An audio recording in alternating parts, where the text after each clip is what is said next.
Hi, I'm Hunter Hobbs, and this is Ashlee Baker. Hi. I want to ask you a couple questions about your college financial experience. Okay. What college did you attend? I attended Texas State for 3.5 years, and then I came back here for my last semester and student taught in Mesquite. And then last year I graduated with my master's degree last May from Texas A&M Commerce. Okay. And what is the total amount of student loan debt you accumulated? At Texas State, I know that my parents took out a loan in their name, and then they also took out a loan in my name. I believe that when you're a student, the interest rate for your loans aren't as high as they would be for my parents. So they took out two different loans. For me, I believe it accumulated $32,000. And so that's what my portion was to pay. I'm not exactly sure what my parents was, but that's what I was responsible with whenever I graduated. And what degree did you obtain?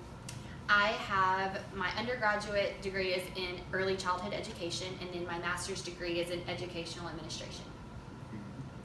How long did it take to pay off your student loan debt? I actually, I was really worried about it at first. Per month, I know that my payments were like $350, and as a student that had, right out of college, I had my first job.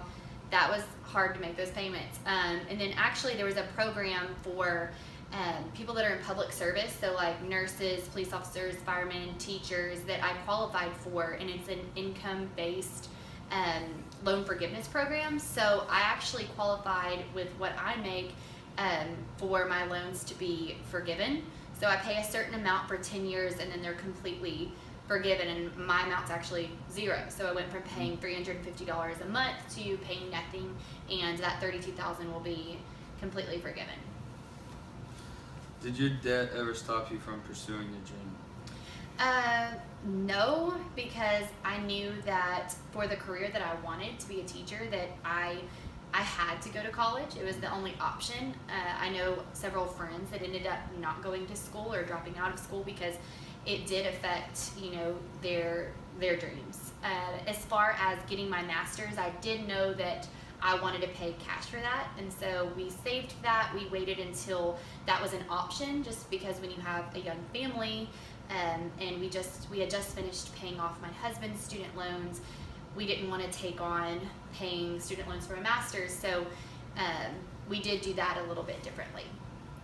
If you would have known how to manage your money better for your education, would you have? Honestly, it's a great question, because when I was in school, I don't think my parents and I ever talked about the fact that I was going to have a loan in my name as soon as I graduated. We never talked about money. It was just paid for each month, and I really didn't know how. I didn't ask questions. And so when I graduated and my mom said, "Hey, by the way, here's this student loan for you, and it's $350, I was kind of upset at first. Like, I didn't know, I didn't know. So the only thing I would change is maybe being more involved in the process instead of just laying back and just thinking, oh, it's taken care of, like my parents are getting online and they're paying it. I think it's important to know the details, know what's coming when you graduate, so that you can prepare for that. I always worked in college, so that's something I could have done, is I could have started putting away money in school to pay that debt so that I didn't have to take that on during my first job. And last question. If you could go back and make different choices as to how you paid for college, would you? I was very fortunate that my parents were able to pay the majority of it. I do know that their loans, they recently finished paying off all of my school, and I'm 26 years old, so obviously it took them a little while. I do know that they were paying way more than a car payment, like $600 a month for several years for my school. But really, like, there's nothing I could have changed. The only thing I would say that I could have been better at was applying for more scholarships. I remember, like, I'm not going to get one, I'm not going to apply, and that's just not a good way of thinking. You never know what you can get, and just if you can't get it if you don't apply for it. So the one thing that I would say is just taking more responsibility of knowing what's going on behind the scenes and possibly applying for more scholarships, so that could have helped with the financial burden. Thank you. You're welcome.